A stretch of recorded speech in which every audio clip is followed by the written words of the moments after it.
Una vez.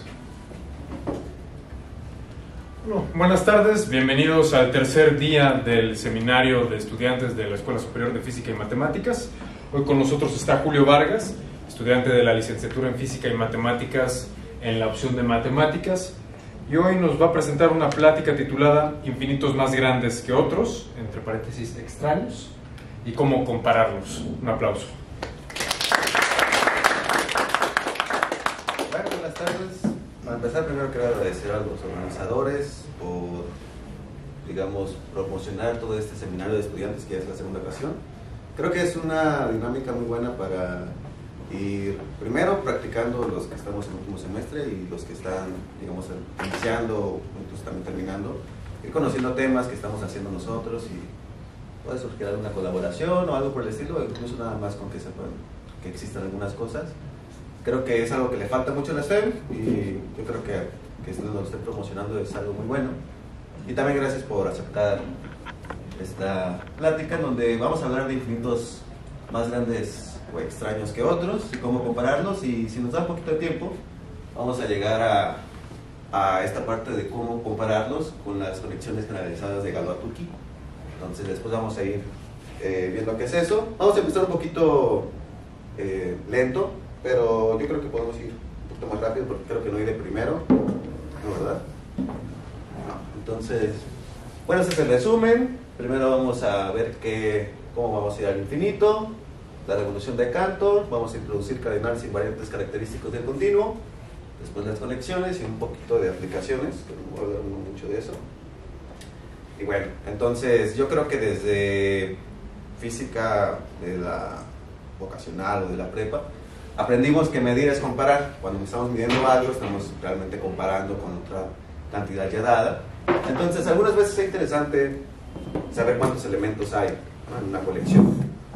Entonces, por ejemplo, cuántos gatos hay en el mundo, en el universo, a ver si hay unos más. Cuántas personas hay en el salón Z208 el día 28 de septiembre a las 3, a las 4:30, ¿no? Cuántos granos de arena en la playa existen, cuántas estrellas, cuántos números hay, cuántos números primos hay, ¿no? Entonces, en ciertas ocasiones también es interesante ver qué cardinalidad o qué colección tiene más elementos que otro, ¿no? Entonces, surge la pregunta de cómo podemos comparar estas cantidades. Si nuestras colecciones no son finitas, o sea, podemos decir cómo son y verlos. Por ejemplo, el caso, por ejemplo, la población mundial, decimos que es un número muy grande, pero al final es un número finito, ¿no? Entonces, comparar estas colecciones finitas no es súper difícil, pero al principio uno podría decir, bueno, tienes tu colección, tú cuentas cuántos hay elementos en una, cuántos elementos hay en otra, y verificas qué número es mayor que otro. ¿Estamos de acuerdo? Si son finitas. Pero eso, si empezamos a comparar empezamos a contar un número muy grande, puede ser como muy laborioso, ¿no? Entonces, una técnica que, por ejemplo, si nosotros queremos saber qué colección es más grande, si la de alumnos o personas que están aquí, o la de sillas, uno podría, contar cuántas personas hay en este salón, cuántas sillas, y después comparar los números. O uno podría simplemente hacer una asignación, es decir, a la colección de personas los voy sentando cada uno en una única silla y veo. Si al final me sobran personas, quiere decir que la colección de personas será más grande, y si me sobran sillas, quiere decir que la colección de sillas será más grande. Es algo un poco intuitivo. Entonces, ¿qué pasa si alguna colección no es finita? Entonces ya no podemos irlo contando, ¿no? Entonces, sería conveniente asignar un número a la cantidad de elementos de una colección. Entonces, creo que ya están familiarizados con este concepto de cardinalidad, ¿no? Entonces, al número de elementos que hay en una colección le podemos asignar este número que le llamamos número cardinal. Entonces, intuitivamente, para colecciones finitas, nosotros podemos asignarle un número finito, un número natural, 1, 2, 3, 4, 5, ¿no? Por ejemplo, el vacío, podemos decir que esta colección tiene 0 elementos, por ejemplo, ¿no? Y así sucesivamente. Entonces, no importa qué tan grande, mientras sea finita, siempre le podemos asignar un número. Entonces, de nuevo viene este problema de qué pasa en el caso infinito, ¿no? Bueno, intuitivamente podríamos decir que su cardinalidad es pues el símbolo infinito, aunque vamos a ver después que esto no es tan provechoso, no nos da muchas propiedades, ¿no? Entonces, la primera cosa intuitiva que tenemos, lo voy a hacer por aquí, es, por ejemplo, si nosotros tenemos una colección finita, digamos, este número de puntos, una cantidad finita de puntos, entonces, intuitivamente, si nosotros tenemos un punto afuera de este y después se lo añadimos, su cardinalidad está siendo aumentada. Este caso o este procedimiento, ya sabemos que para los números infinitos o para colecciones infinitas, esto no es válido. Nosotros si tenemos, por ejemplo, no sé, a Q, ya sabemos que los racionales es un conjunto infinito, pero intuitivamente sabemos que no va a cambiar mucho la cardinalidad de este conjunto si nosotros le agregamos uno que no estaba antes, ¿no? Entonces, digamos que el infinito no es tan intuitivo, entonces debemos dar una definición, y esta definición debe ser precisa, no vamos a hacer algunos trucos como otros compañeros de otras especialidades. Entonces, vamos a dar una definición precisa de lo que tenemos por una colección más grande que otra, ¿no? Entonces, vamos a relacionar entonces las cardinalidades, y como dije la anterior vez, esta idea de ir asignando cada colección una a otra, aunque sea finita, nos va a servir. Vamos a decir que dos colecciones tienen la misma cardinalidad si existe una biyección entre ellas, es decir, que existe un mapeo, una asignación, un a uno y su proyectivo, tal que ninguno se quede sin pareja, ¿no?, entre dos colecciones. Entonces, creo que este ya estaba más o menos obvio, y podemos verlo como un orden, ¿no? Entonces, siguiendo esta idea, si A tiene menos o igual cantidad de elementos que una colección, lo vamos a denotar así si existe una inyección, ¿no? Podemos inyectar el conjunto A en un conjunto B, podemos decir que este conjunto va a ser menor que otro. Por ejemplo, podemos volver a tomar esta idea de cuántas personas y cuántas sillas hay. Si, por ejemplo, aquí podemos ver que es una inyección entre el número de personas y las sillas, porque cada persona está sentada en una única silla, entonces el número de personas es menor que el número de sillas que hay en esto. Entonces, análogamente podemos decir si hay una superyección, entonces la cantidad es mayor, ¿no? Hasta ahorita está bien. Entonces, ahora vamos a pensar un poco en cómo vamos viendo los infinitos. Entonces, hay dos formas de pensar las cardinalidades que igual se contraponen. Una de ellas es la geométrica, es decir, la recta real. Nosotros, por ejemplo, teníamos de nuestro cálculo 1, que nosotros nos dicen que podemos imaginarnos a la recta real así, ¿no? Una recta sin hoyos, pozos, continua, ¿no? Entonces, esta podría ser, bueno, una intuición de lo que llamamos infinito. Hay una infinita cantidad de números en toda la recta. Y otra es la aritmética. Podemos ir contando 1, 2, 3, 4, 5, así hasta el infinito. Hasta el infinito y más allá. Y vamos a darle a la colección de los números naturales, es decir, a todos los que contamos, vamos a darle el cardinal Aleph sub 0, que es la primera letra del alfabeto hebreo.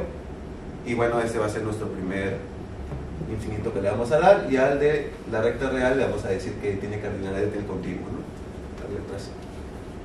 Entonces, estos dos conjuntos infinitos serán más o menos que ya hemos tratado nosotros a lo largo de la carrera.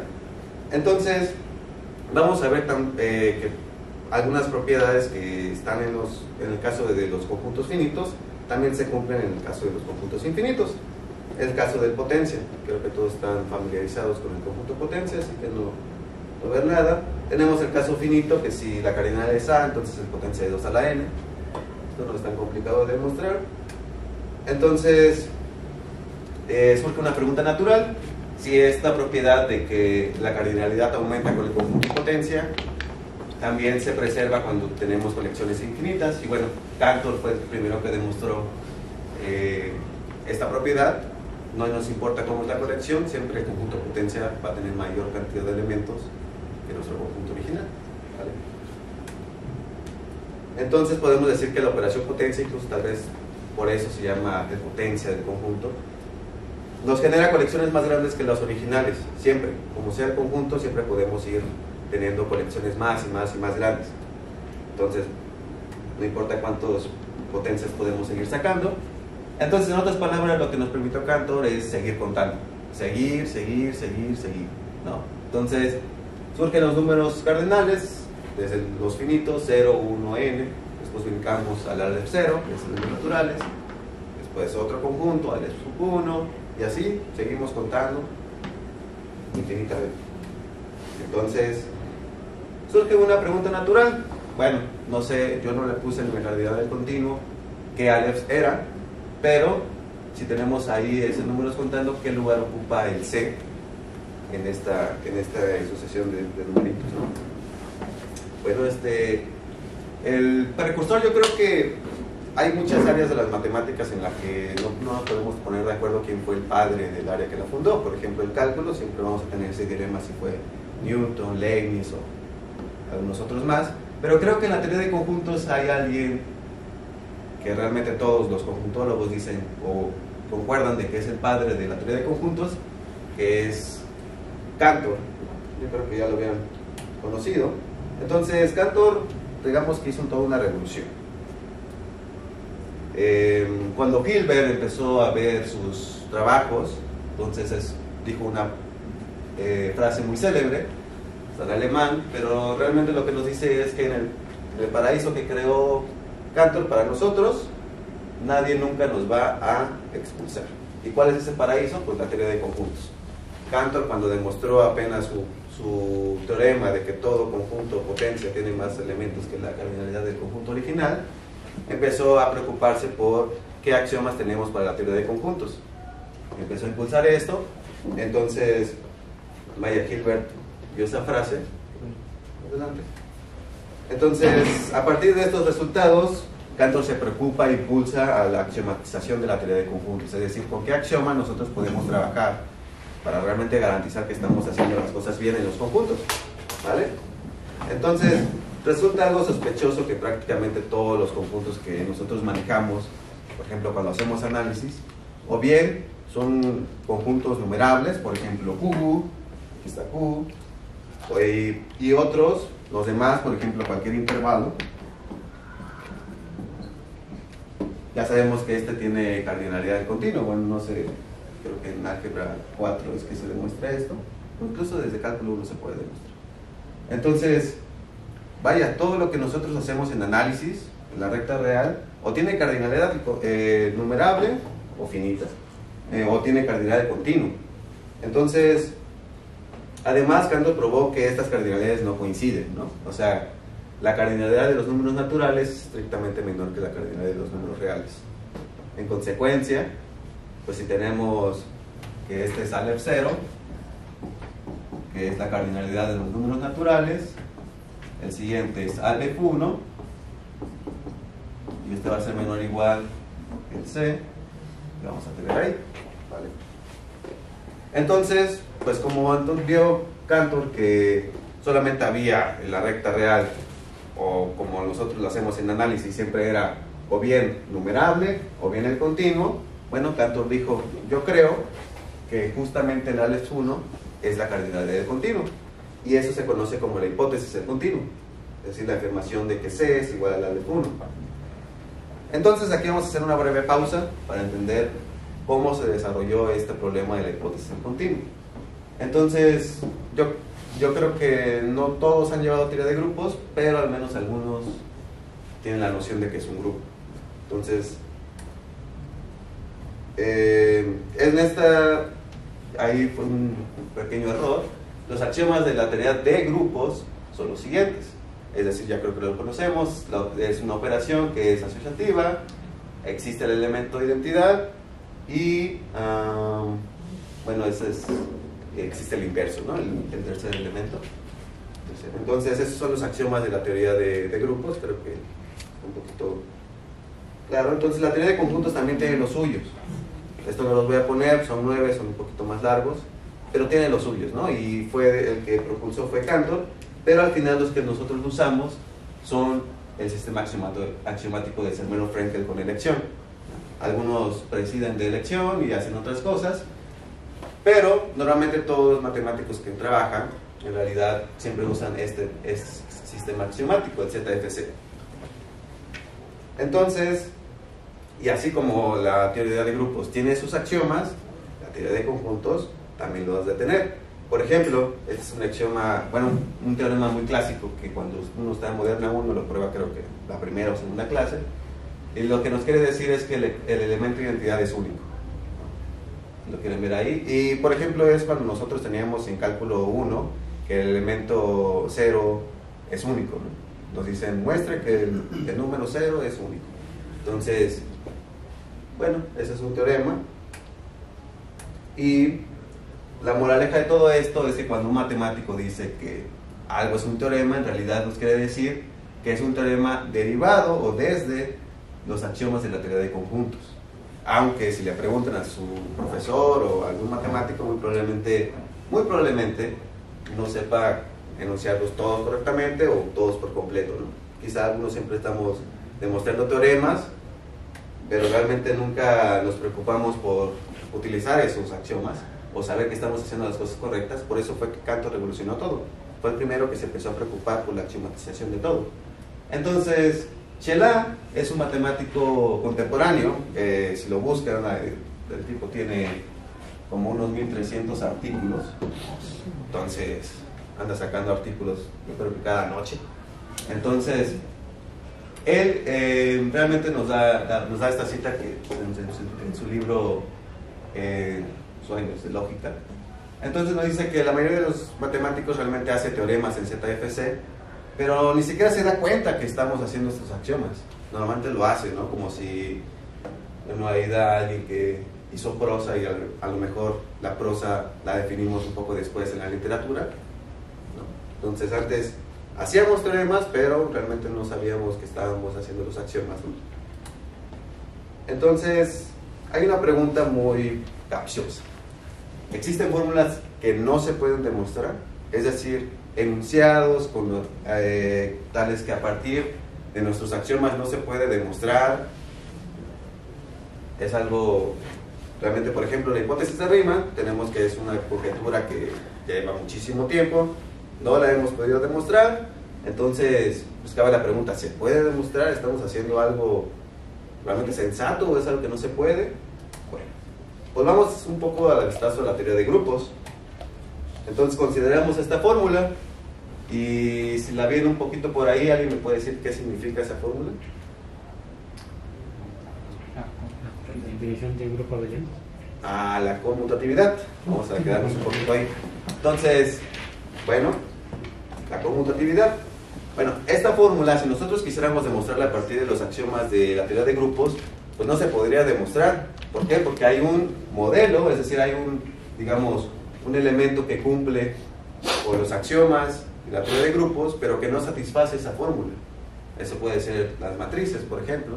Ya sabemos que si multiplicamos matrices no necesariamente estas conmutan y además, pues estas forman un grupo de las matrices invertibles, ¿no? Vamos a quedarnos ahí.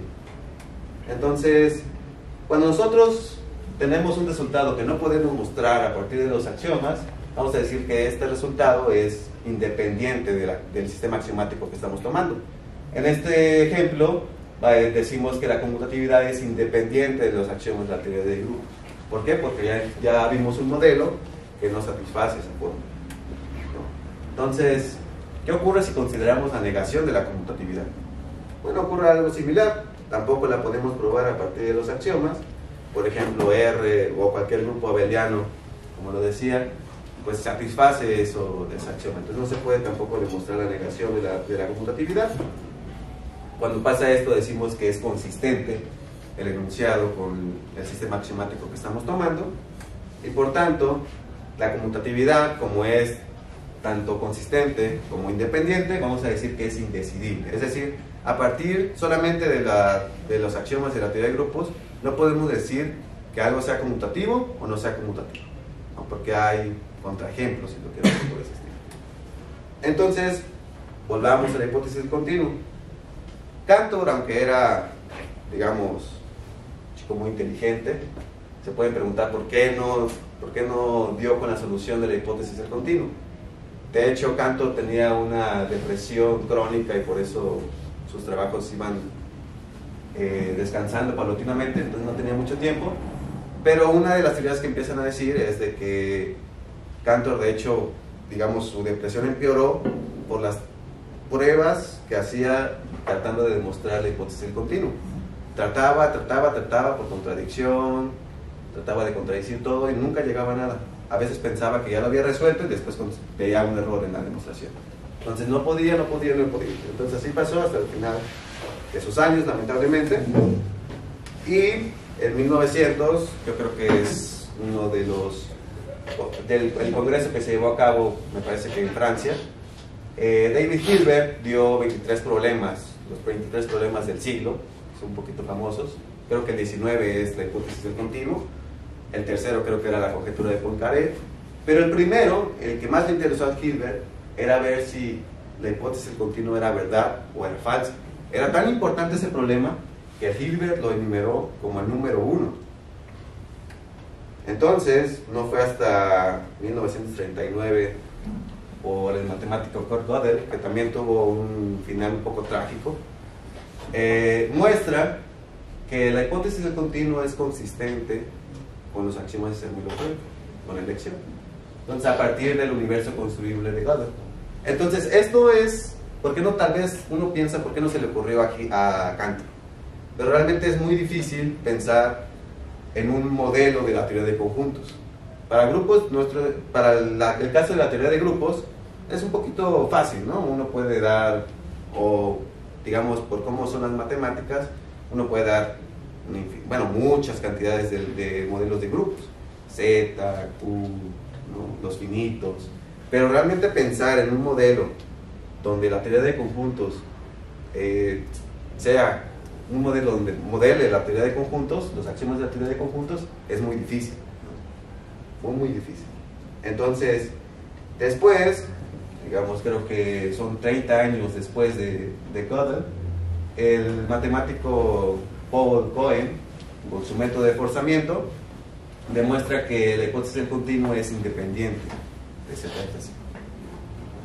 Entonces, realmente Cantor estaba tratando de demostrar algo imposible. La hipótesis del continuo resulta ser indecidible desde los axiomas de la teoría de conjuntos. Bueno, entonces, ¿qué pasa si por un momento negamos la hipótesis del continuo? Si nosotros, voy a poner,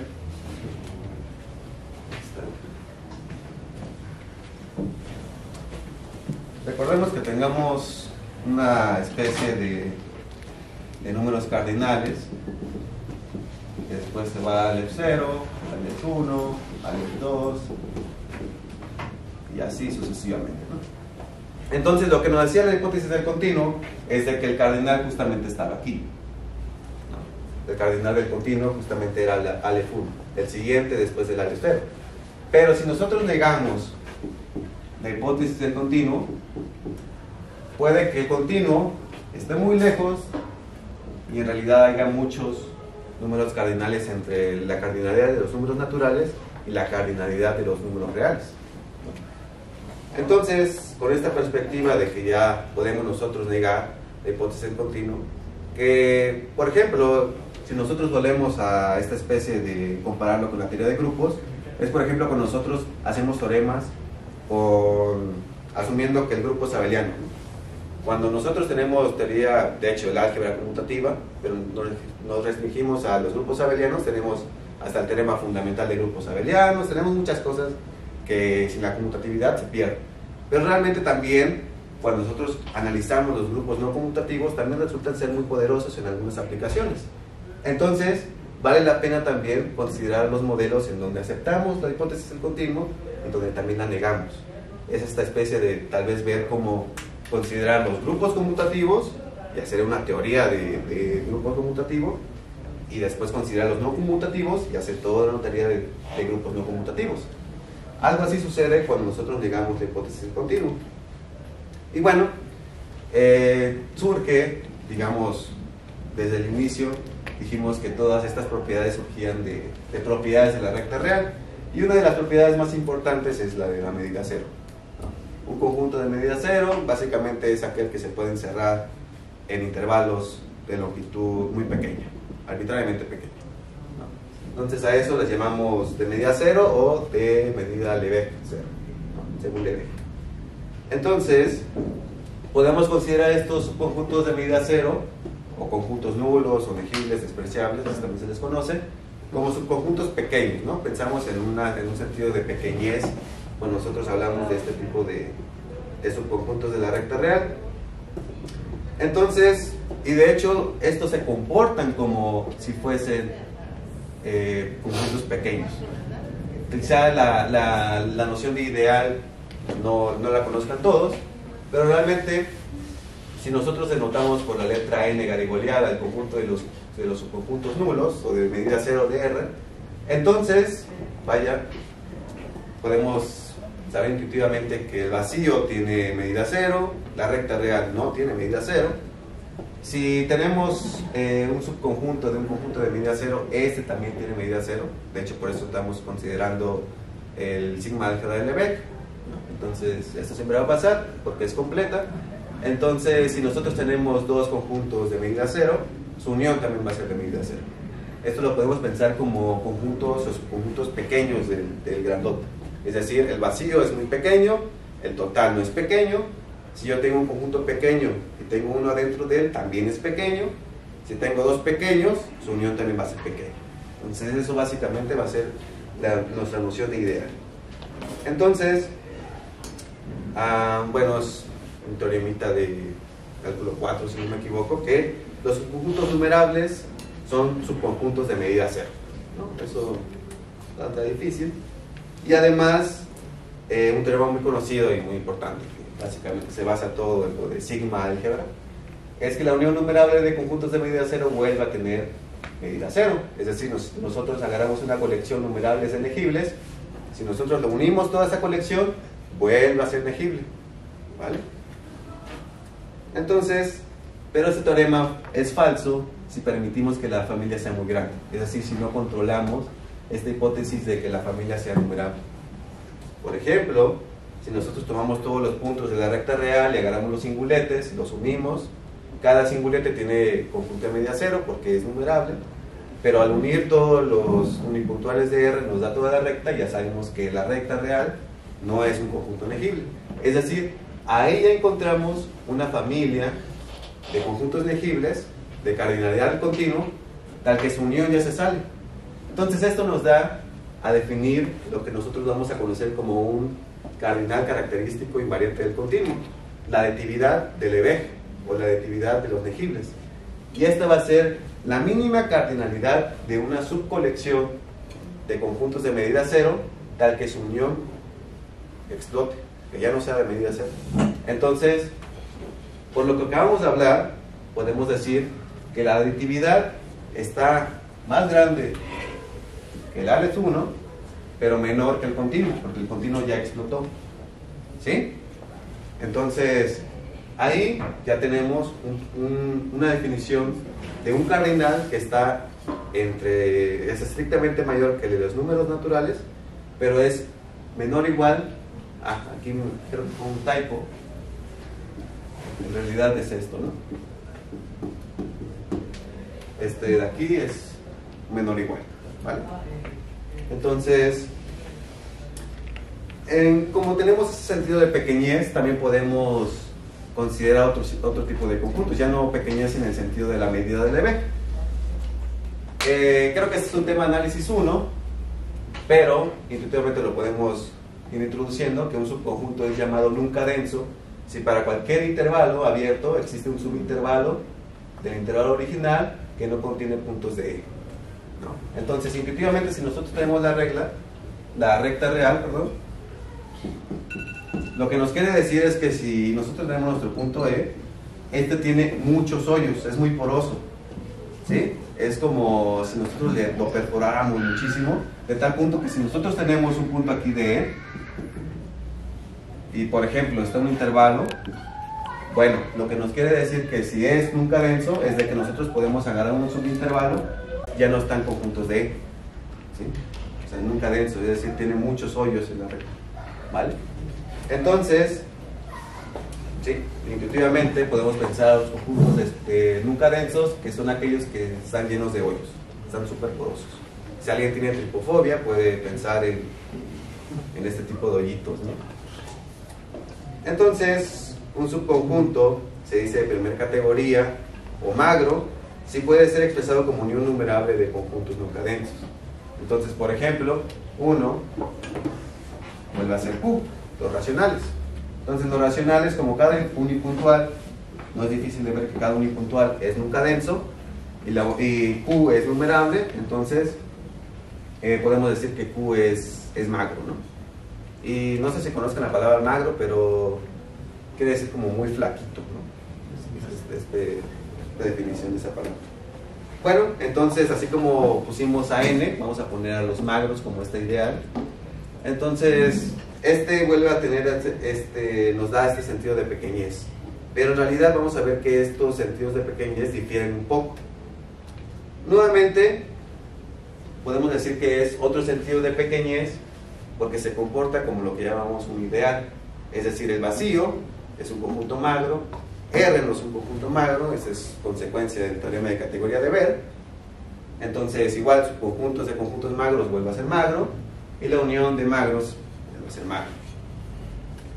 Bueno, entonces, en general, para cualquier ideal, o sea, cualquier subconjunto de potencia que tengan básicamente estas tres propiedades, que el vacío esté, el total no esté, es cerrado bajo subconjuntos y uniones finitas, podemos llamarlo ideal. Entonces, para cualquier tipo de ideal podemos definir distintos cardinales invariantes. Por ejemplo, ya vimos la aditividad, que es el menor número de conjuntos en I, es decir, una colección, la misma cardinal de una subcolección del ideal, tal que su unión ya no se encuentra en este ideal, ¿no? Se sale. Pues ahí está. También podemos definir el número de recubrimiento, que es el COF, que es el número de conjuntos en I cuya unión es X, ¿no? Es decir, que cubre, es un recubrimiento. Entonces, aquí podemos pensar en el ideal de los negibles. Entonces, el covering de los negibles puede ser la mínima cardinalidad de una subcolección de los negibles, tal vez que su unión ya sea todo R. Nuevamente, por el ejemplo que les di hace poquito, que si nosotros unimos todos estos, nos da toda la recta real, ¿no? Entonces, igual, con la cardinalidad del continuo, todos estos están acotados, ¿no? Podemos dar otros dos, la uniformidad, que básicamente va a ser la mínima cardinalidad del conjunto grandote que ya no se encuentra en el ideal. Entonces, por ejemplo, cuando nosotros hablamos de los conjuntos de medida cero, uno de los contraintuitivos es el conjunto de Cantor, ¿no? Este conjunto de Cantor es de medida cero, pero es no numerable.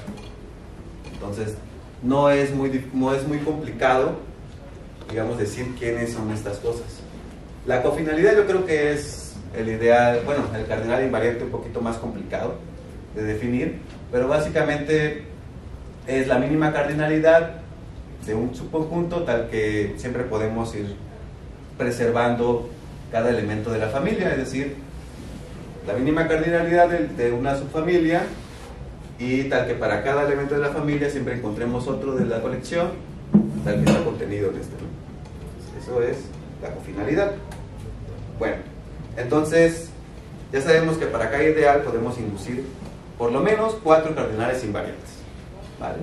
Entonces, una pregunta es, si nosotros negamos la hipótesis del continuo, entonces no sabemos por dónde pueden estar la aditividad, la uniformidad, la cofinalidad, el covering, no sabemos dónde está. Puede estar, por ejemplo, en Aleph 1, y si el continuo es muy grande, pues tenemos muchas opciones en dónde poner estos cardinales. Por el contrario, si nosotros aceptamos la hipótesis del continuo, todos resultan ser Aleph 1, ¿vale? Entonces, si nosotros negamos la hipótesis del continuo, no sabemos dónde pueden caer estos cardinales. Bueno, entonces, aquí viene yo creo que un teorema muy contraintuitivo, y que la verdad es uno de los teoremas de análisis que me parecen de los más bonitos, y nos dice que la recta real puede ser descompuesta en dos subconjuntos: un conjunto de medida cero y un conjunto magro. Es decir, la recta real se puede expresar como una partición de dos elementos que en nuestro sentido eran pequeños. Entonces es un poco contraintuitivo. Si nuestra recta real es muy grande, Entonces ponerlo como una partición de conjuntos que a priori nosotros pensábamos que eran pequeños. Entonces, la idea de la demostración, no lo voy a hacer, digamos, todo, pero vuelve a ser el caso en el que nosotros pensamos a los conjuntos magros como aquellos que tienen muchos hoyos, y los conjuntos de medida cero, yo creo que ya tenemos una perspectiva, ¿no? Que son como muy chiquitos. Entonces, digamos que aquí está la recta. Y supongamos que por aquí están los puntos racionales, Q1, Q2, así. Sabemos que este conjunto es denso, ¿no? Q es denso en R. Pues hay una infinidad ahí. Entonces, después agarramos un intervalo abierto con centro en Q, QI, y de longitud, bueno, 1 sobre 2 a la I más 1, es decir, un chiquitito. ¿Vale? Después, nosotros ponemos a toda la colección de los intervalos que estamos agarrando. Por ejemplo, para un J fijo podemos decir, son estos, y así, ¿no? Así nos vamos, todos los intervalitos. Después, definimos a B como la intersección de todos los GJ, pero ya intersecando y variando los J, ¿vale? Es decir, nosotros vamos a tener como muchos intervalitos así, cada uno más chiquito que el otro. Si lo variamos el J, si el J va aumentando, los intervalitos van haciendo más de longitud, más pequeño, ¿vale? Entonces, lo único que falta es de que B sí es un conjunto de medida cero, y eso, digamos, cuando nosotros lo estamos viendo así, no va a ser muy difícil de verlo. Pero aparte, su complemento va a ser un conjunto de categoría 1, o un conjunto macro. Es decir, aquí la intuición lo que nos dice es de que primero nosotros hacemos intervalitos muy pequeños en cada punto de los racionales, y esos van a ser nuestros conjuntos porosos en el complemento, ¿vale? Entonces este teorema realmente es muy bonito, porque nos da esta contraintuición de que algo pequeño con algo otra noción de pequeñez que no son muy equivalentes, nos da toda la recta real. Entonces ya podemos hablar un poquito de conexiones, porque nos vuelven a surgir estas preguntas. Bueno, ya sabemos que la recta real se puede expresar como una unión de un conjunto de medida cero y un conjunto magro. Bueno, entonces, volvemos a la pregunta, ¿cómo se comportan los cardinales invariantes que inducen los ideales M y N? ¿No? Entonces, en general no es una tarea fácil comparar los cardinales invariantes inducidos por los ideales. Necesitamos una herramienta para hacerlo, ¿vale? Formalmente, bueno, si lo queremos hacer por definición, tendríamos que dar una biyección, pero las estructuras ya son diferentes. Ya tenemos conjuntos de medida cero y conjuntos magros, que en principio no hay como una relación de cómo podemos ir con una biyección de uno a otro, ¿vale? Entonces, esta herramienta surgirá a unificar dos tipos de conexiones. Una, vamos a llamar conexión de Galois, a dos conjuntos preordenados, es decir, un preorden es aquel que es reflexivo y transitivo. Entonces, una conexión de Galois, para aquellos que yo creo que ya llevaron álgebra moderna 3, y si no, voy a dar un ejemplo de álgebra lineal. Entonces decimos que básicamente que como que están volteados, ¿no? Que podemos dar cierta relación acá atrás. Vamos a darle aquí. Por ejemplo, lo que nos decía el teorema fundamental de la teoría de Galois, nos decía que si nosotros tenemos una extensión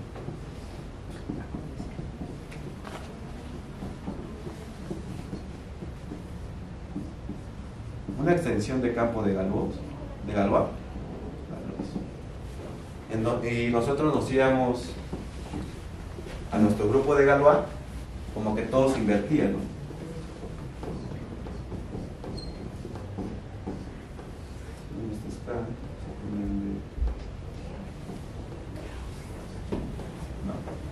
Y nosotros decíamos que esto estaba como que volteado, ¿no? porque este es nuestro campo más grande, este es nuestro subgrupo más chiquito, este es nuestro subgrupo más grandote y nuestro campo más pequeñito, como que todo estaba volteado en la teoría de Galois. Entonces eso es lo que nos quiere decir. Si nosotros podemos dar dos mapeos, tales que cuando uno esté por debajo, vaya, la imagen del otro conjunto está por arriba. Entonces, los ejemplos, vuelvo a decir, en teoría de Galois, tenemos que si tenemos una extensión de campo de Galois, entonces hay una conexión de Galois entre los subgrupos del grupo de Galois y las extensiones de campo que quedan por el medio de acá. Entonces, análogamente también podemos dar una conexión de Galois en espacios vectoriales. Con el dual, nos fijamos en el dual, nos fijamos en el aniquilador, el que dicen el aniquilador. Entonces, no es muy difícil, de hecho creo que pueden llevar de ejercicios y ya tienen bases de álgebra 3, mostrar que en efecto este tipo de estas funciones en la que a un subconjunto del espacio vectorial lo mande a los elementos del dual, tal que su imagen sea el conjunto 0, y un conjunto en el dual, es decir, un conjunto de funciones que van del espacio, bueno, funciones lineales que van del espacio a nuestro campo, podemos agarrar nuestros vectores, tales que evaluados en cada funcional lineal, nos de 0, ¿no? Entonces, estos dos mapeos resultan ser una colección de Galois. Bueno, entonces, vamos a generalizar un poquito esta idea. Una relación de soporte es una tripleta ARB en donde A y B son conjuntos y R es una relación entre ellos, ¿no? Entonces, por ejemplo, cuando nosotros hablamos de las conexiones de Galois, por ejemplo aquí, podemos agarrar una tripleta que son, por ejemplo, los campos intermedios, vamos a llamarlo así, la idea de ser subconjunto o una extensión de campo, y de nuevo nos vamos a los campos intermedios, ¿no? Entonces, eso puede ser una relación de soporte. Por ejemplo, también podemos considerar el conjunto de sucesiones de n a n y darle una relación de orden, ¿no? Entonces, eso también será una tripleta. Entonces, vamos con la definición de lo que es una conexión generalizada de Galois-Tukey, o morfismos, como ya se conocen. Básicamente es algo que podemos expresar como algo sobre Galois. Dado dos tripletas, ¿no?, como aquellas que tenemos aquí, en este caso, para el teorema fundamental de la teoría de Galois, nosotros agarramos la tripleta de los campos intermedios y los subgrupos del grupo de Galois, y nosotros trabajamos con este tipo de funciones que básicamente nos permiten decir cuando nosotros tenemos un elemento en la relación, bueno, ¿qué pasa con la otra imagen? Entonces, este tipo de conexiones nos van a permitir ir, digamos, caracterizar a los cardinales invariantes inducidos por algún ideal. Entonces, este diagrama, el diagrama de Chichon, es, yo creo que uno de los más importantes a la hora de ver los cardinales invariantes del continuo. ¿Por qué? Bueno, aquí ya tenemos todos los cardinales que definimos: la aditividad, el covering, la uniformidad, el número de base, ¿no? Entonces, B y D son otros cardinales invariantes que no los voy a definir ahorita para no darles mucha información, pero aquí lo que nos quiere decir que una flechita, vamos a borrar por aquí, por ejemplo, en la parte de abajo tenemos que al F1, flechita, la aditividad del Lebesgue, flechita, la aditividad de los magos. Lo que nos quiere expresar la flechita básicamente es una desigualdad de este estilo. Entonces, cada flechita que nosotros tenemos es una desigualdad probable en ZFC, es decir, que la aditividad de los del Lebesgue medida 0 es menor o igual que la aditividad de los magros, es un teorema de ZFC. Y así nos vamos con cualquier todo, ¿no?, con cualquier flechita. Aquí podrían decir, ah, pero entonces como que este tiene como que saltitos, ¿no? Como que no podemos comparar ahí todos. ¿Por qué no hay una flechita, por ejemplo, entre la actividad de los magros y el covering de los nulos? Por ejemplo, esta flechita que hay por aquí. ¿Cuál es la relación entre ellos dos? Bueno, resulta que como no está una flechita, quiere decir que no lo podemos probar en ZFC. Es decir, hay modelos en los que el covering es mayor que la aditividad de los magros. En el diagrama, cada cosa que no tenga flechita y no sea una flechita por transitividad, es que no se puede demostrar en ZFC, y además es independiente, porque digamos que todo eso lo podemos reducir a un solo número, que es el cardinal continuo, que es LFU. Si nosotros aceptamos la hipótesis del continuo, todos estos se reducen al LFU. Entonces es un poco aburrido.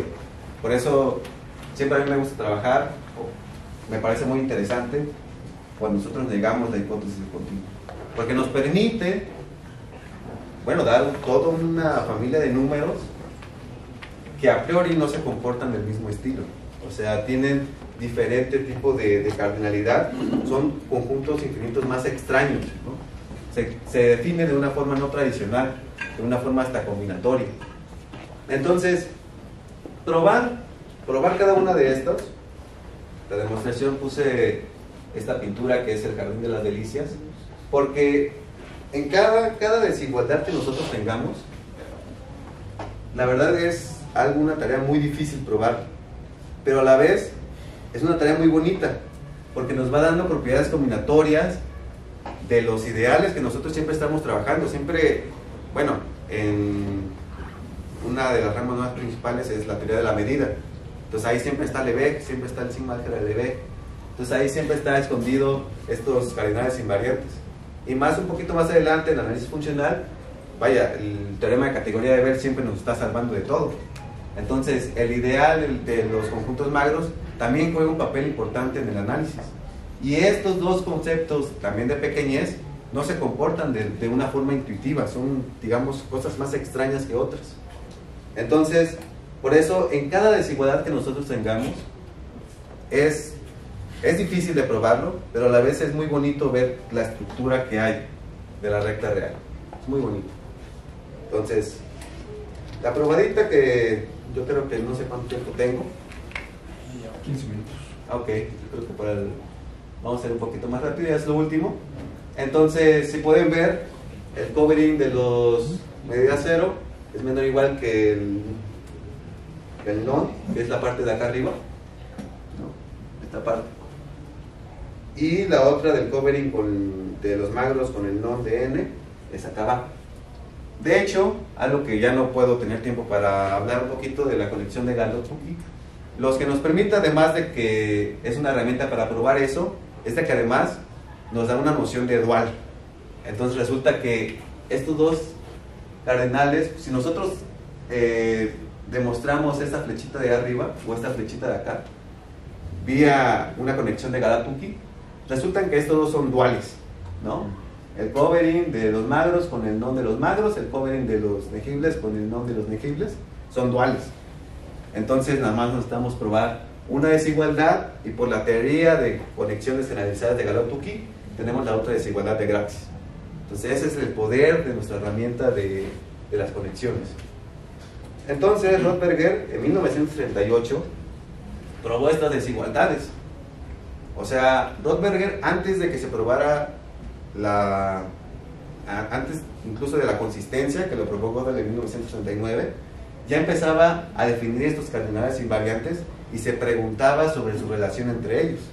Entonces, ver los papers de Rothberger es muy bonito, porque todas las ideas combinatorias que tienen sus papers, que son muy recientes, no teníamos tanta matemática, ¿no? Todo explotó después de incluso la Segunda Guerra Mundial, tenemos ya muchas herramientas y bla, bla, bla. Pero Rothberger, a pesar de que ni siquiera sabía que la hipótesis continua era independiente ni consistente, pues que se podía probar siquiera, ya demostró este tipo de desigualdades en ZFC. Entonces, ¿cómo lo hizo? Bueno, la idea de la demostración es, un poquito si vamos pensando en qué significa cada una de estas cosas, Digamos que el covering de los magros es, si recuerdan, la mínima cardinalidad de un subconjunto, de una subfamilia de conjuntos magros, tal es que su unión ya cubra toda la recta real. Y por el teorema antes que teníamos, de que se podía unir un conjunto de medida, se podía representar la recta real como la unión disjunta de un conjunto de medida cero y un conjunto magro, nos quiere decir que como que para rellenar con magros la recta real no es muy difícil, ¿no? Entonces, básicamente esa es la idea que vamos a tomar. Digamos con el teorema que ya más o menos platicamos, que la recta real se puede representar como unión disjunta de un conjunto magro y un conjunto negible. Bueno, entonces también nos apoyamos de otro teoremita que es, bueno, la medida de Lebesgue, que es invariante bajo traslación. Entonces, igual definimos una numeración de Q y vamos a seguir el mismo paso de lo que hicimos con la idea esta de demostrar que un conjunto se puede representar como un conjunto de medida magro y un conjunto de negible. Si nosotros damos la enumeración y podemos agarrar todo este conjunto, entonces después vamos tomando las intersecciones y, como ya comenté, pues es un conjunto con magro, el lo podemos trasladar por homomorfismos, no hay ningún problema. Y bueno, el caso es de que después llegamos, después de cierto análisis en cómo se comportan este conjunto que estamos definiendo, pues llegamos a nuestro resultado. No es, digamos, algo muy complicado en este paso. Yo creo que es la demostración nos da a entender, como es tan vieja, no es tan difícil. Aunque, por ejemplo, esta de otra por acá, la actividad de los negibles, que saben igual que la actividad de los magros, realmente es muy difícil. Cuando nosotros si nosotros lo queremos probar por conexiones de Galois-Tukey, debemos de definir hasta incluso como un tipo de producto tensorial entre las conexiones, entre estas tripletas. Entonces, realmente esta desigualdad de aquí es muy difícil de probar. Esta de aquí, como ya dijimos, no es tanto. Las de aquí en medio también son un poco complicadas, pero yo creo que el paso más fácil son las conexiones de Galois-Tukey. Entonces, yo creo que es todo lo que tenía por hablarles. Las aplicaciones, creo que todavía tengo un tiempo de hablar de aplicaciones. Voy a hablar de una aplicación a topología que resulta ser muy bonita y otra al análisis. Como ven, todo este tipo de definiciones que tenemos pues son como hasta incluso combinatorias, ¿no? Entonces siempre va a tener una aplicación a combinatoria infinita. Por ejemplo, aquellos que saben de ideales de ultrafiltros, un ultrafiltro selectivo o de Ramsey, digamos, sobre el conjunto de los números naturales, así. Un ultrafiltro, digamos que es el complemento, un filtro es el complemento de un ideal, ¿no? Conjuntos muy grandes. Entonces, por el lema de Shor, un ultrafiltro se define como un filtro maximal. Por el lema de Shor siempre van a existir estos ultrafiltros, pero además tenemos ultrafiltros, digamos, con ciertas propiedades. Entonces, uno de los principales son los selectivos o los Ramsey, lo cual nos dice que si nosotros tenemos una partición de n, ¿no? P0, P1, P, así. Lo que nos quiere decir que un ultrafiltro sea de Ramsey es de que siempre va a encontrar un elemento en el ultrafiltro de Ramsey, lo voy a llamar R, tal que sea como selectivo en este conjunto. Que nuestra partición, nosotros agarramos a cada elemento de la partición, siempre va a agarrar solamente un conjunto. En este caso es selectivo. Entonces, una de los problemas más importantes era saber si estos ultrafiltros existían. Entonces, los ultrafiltros ya existen, pero lo que sean Ramsey, ya no podemos nosotros asegurar que tenga esta propiedad.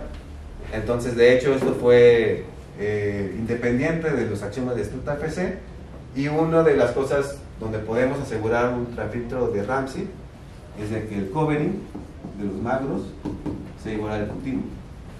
Si el covering de los magros es igual al continuo, nos indica, bajo esta suposición, que nosotros podemos asegurar la existencia de un ultrafiltro tipo Ramsey. Entonces esta es una de las aplicaciones que podemos tener en la combinatoria infinita.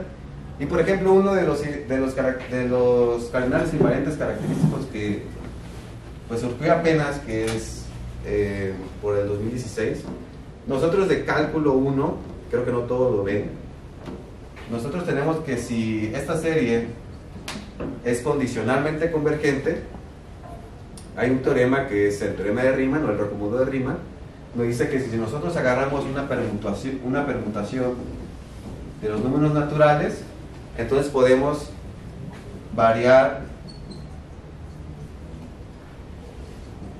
Si nosotros variamos por la permutación, esta serie condicionalmente convergente tiene todos los valores que nosotros podamos tener, ¿no? Es decir, si la serie converge condicionalmente, podemos encontrar una permutación de los números naturales tal que la serie que ya convergía a un número va cambiando y nosotros podemos elegir incluso qué número de la recta real queremos a que converja. Entonces, uno de los cardinales característicos invariantes del continuo que se está poniendo de moda es el siguiente, que es la mínima cardinalidad de un subconjunto de permutaciones tales que para cualquier serie convergente, condicionalmente convergente,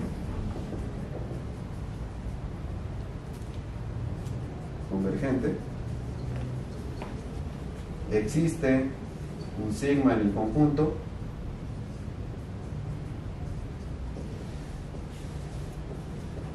que me cambie el límite. Es decir, un cardinal invariante del continuo se puede definir de esta forma: como la mínima cardinalidad de una colección de las permutaciones de los números naturales, tales que para cualquier serie condicionalmente convergente que nosotros nos demos, va a existir una permutación en la familia, tal que aplicárselo a la serie ya cambie su límite original.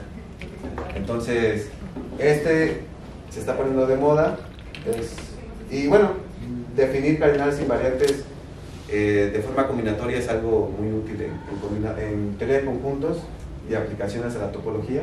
Se pueden definir un montón de cardinales invariantes del continuo y es una tarea interesante ver qué papel juegan, ¿no? Qué diagrama, como un diagrama de Shihon.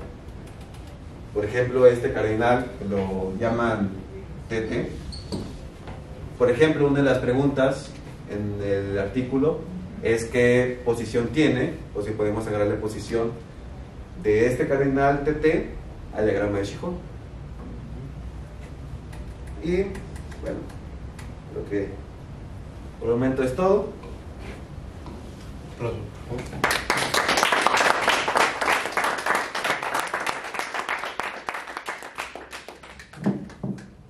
¿Hay preguntas? Espera. Si lo haces en lugar de R en un espacio de medida topológico, ¿puedes definir las...?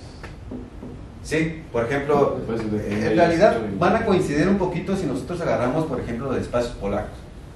Entonces, en medida, cuando nosotros tomamos espacios polacos, hay un teorema que nos dice que un G delta en un espacio polaco va a ser isomorfo a cualquier... Digamos que en el sentido de la teoría de la medida solamente en un espacio polaco, porque todos van a ser isomorfos a Ver o a Cantor, ¿no? Entonces, sí se puede generalizar, pero muy seguramente terminen coincidiendo. Pero se pueden generalizar de una forma, digamos, negando la hipótesis generalizada del continuo.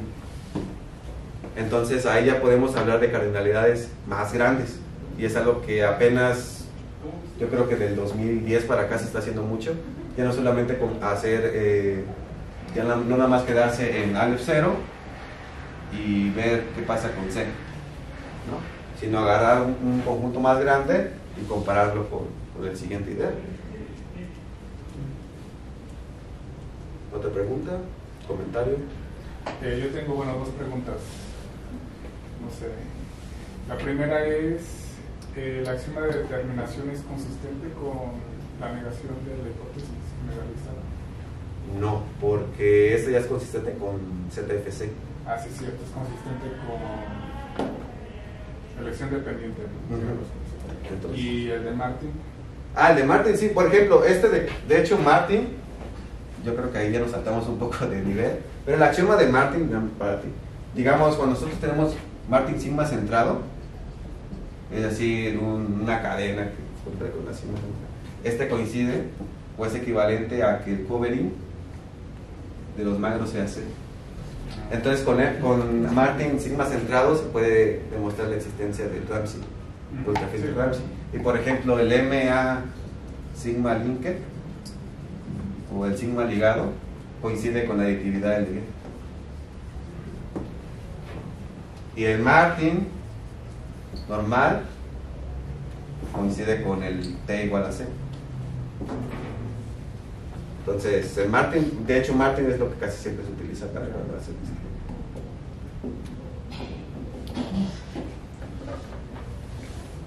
¿Otra pregunta? ¿No? ¿Comentario? Cuando se niega la hipótesis del continuo, ¿hay como información de qué tan alejado está del...? Esa fue una muy buena pregunta, porque de hecho hay incluso artículos antes de los 90 que mucha gente de los matemáticos, incluso Gödel, pensaba que el continuo era igual a Aleph 2, ¿no? Incluso Gödel pensaba que esto iba a pasar, que realmente el cardinal que le correspondía al continuo, lo más lógico era que era Aleph 2. Pero ya con Martin, de hecho, y con los forcing que se inventaron después, que con matrices, iterados, que soporte un montón de tipo de forcings, ya esta idea ya se despechó, porque bueno, esto surgió porque muchas de las cosas que se podían hacer para Aleph 2 no se podían hacer para Aleph 3 o hacerlo el continuo más grande. Pero ya con estas nuevas técnicas de forcing, el continuo puede ser muy grande y sigue siendo consistente. ¿Le puedes meter hasta omega? Sí, no, omega sí, seguirse hacia... Por ejemplo, ahí donde empiezan los cardinales super compactos, los extremadamente grandes, ahí se pueden hacer cosas. Así es. Es una buena pregunta, porque sí, esto antes de los 90 siempre se creía que el continuo era Aleph 2, pero ya con recientes resultados ya el continuo puede ser muy grande y sigue siendo consistente. Entonces, como conclusión, no quiero que se quede que la teoría de conjuntos solamente es los axiomas y ya. Uno piensa que la teoría de conjuntos es, bueno, veo elección, cosas débiles de elección, determinación y ya, y eso es teoría de conjuntos. En realidad sí hay cosas por lo menos interesantes y que se conectan a matemáticas, digamos, un poquito mainstream, ¿no? Como la topología, el análisis, el álgebra. Hay cierta conexión, hay ciertas herramientas que nos ayudan en la teoría de conjuntos a entender un poco más estas áreas. Entonces, gracias por su atención.